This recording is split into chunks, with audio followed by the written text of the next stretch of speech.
The date was April 1st, 2006. I was sitting at the Continental Airport in Houston, Texas. It was 4:18 p.m. and I was sitting at gate B86 with my dad, my sister, and my brother. Why do I remember all these details? I journaled about it in my first ever travel journal on a spring break trip to Key West. My Jaja had just passed away from a heart attack.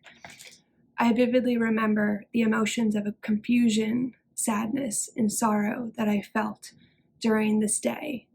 I wouldn't have vividly remembered that if I hadn't captured it in my journal as I did in this journal right here.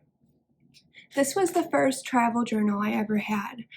Prior to this, I always thought that a journal was like a diary, and it was something like this, my first diary that had a little lock on it, but I lost the key to it, so I don't really know what that diary says.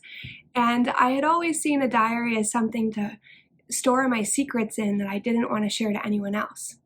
And my mind started to open to a wider lens of what a diary was.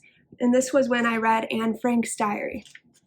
Anne Frank's first pages in her diary were, "I hope I will be able to confide everything to you, as I never have been able to confide in anyone. I hope you will be a great source of comfort and support." Anne Frank made me realize that you can have a diary be as a journal. It's just a choice of words, and a journal can serve so many different purposes.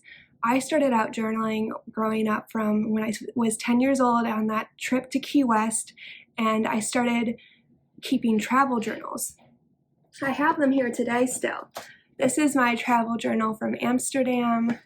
This is my one from London, and this is my one from when I went to Fiji.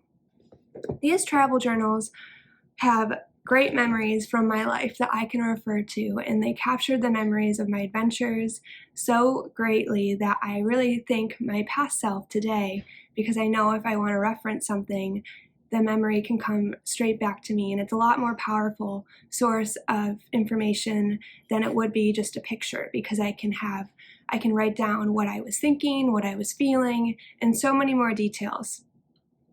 I started back in April 2019 not just having travel journals. I decided that I wanted to have a journal that would serve another purpose, one where it could be a second best friend.